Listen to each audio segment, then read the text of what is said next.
Hey everyone, welcome to my channel. My name is Alina and I'm your Russian teacher. With today's video, I want to start a series of videos in Russian where I'm gonna share with you interesting and necessary facts about Russian culture, traditions, and habits. For each video, I'm gonna choose a topic and discuss it with you completely in Russian. It'll be sort of a Russian podcast that you can listen to and practice your listening comprehension. Today's topic of discussion is when to use ты and when to use вы. This is pretty basic, but still there are some things that you need to know as a foreigner who studies the Russian language and tries to speak to natives. Turn on subtitles in Russian or in English to make sure that you understand everything I'm saying. And let's begin. Я думаю, многие из вас знают, что в русском языке есть две формы обращения – ты и вы.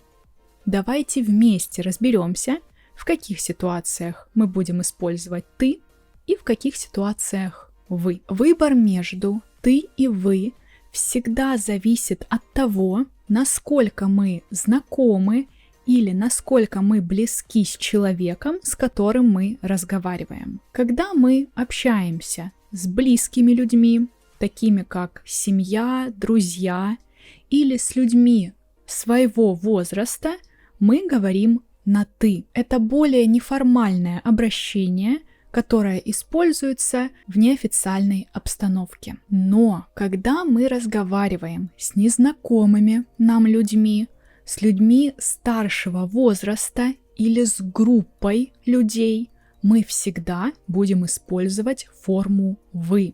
Эта форма показывает уважение, вежливость и дистанцию. Например, мы всегда используем форму «вы» при общении с незнакомыми людьми на улице, в ресторане, в магазине, а также в официальных ситуациях, то есть на работе и в университете. Когда же вы обращаетесь к группе людей, неважно, знаете вы этих людей или нет, близки вы или нет, неважно, мы всегда будем использовать форму «вы», просто потому что это множественное число. Однако есть исключения из этого правила.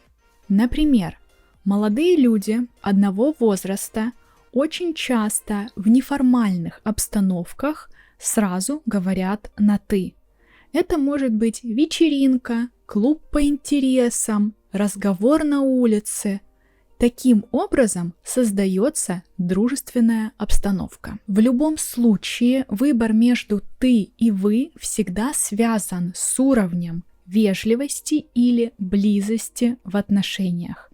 Если вы не уверены, какую форму выбрать, лучше всегда начинать с формы «вы». И в дальнейшем, если вы хотите и если ваш собеседник тоже этого хочет, вы можете перейти на «ты». В этом случае вы можете сказать человеку, с которым вы разговариваете: «Давай перейдем на «ты» или «давай на «ты».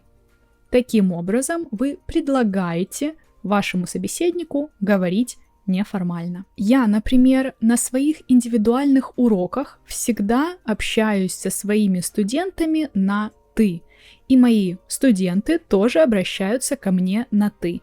Мне так больше нравится, мне так комфортнее, и я стараюсь на своих уроках создать эту неформальную и дружественную обстановку. Всегда выбирайте для себя, что вам больше нравится и что вам больше подходит. Если вы видите, что человек говорит вам «вы», ни в коем случае не говорите «ты». Всегда отвечайте человеку точно так же, как он к вам обращается. Запомните главное. Всегда, когда мы выбираем между «ты» и «вы», мы должны учитывать контекст общения и желания собеседника, чтобы ни в коем случае не оскорбить человека и не амбититиву. And that's it. I hope it was helpful and you learned some new information about the situations where we need to use the form ты and where we need to use the form вы. Now tell me in the comments how much information did you get without subtitles and with subtitles turned on. Thank you very much for watching. Wait for more videos like these because I have a lot of topics that I want to discuss with you. Subscribe to my channel and learn Russian with me.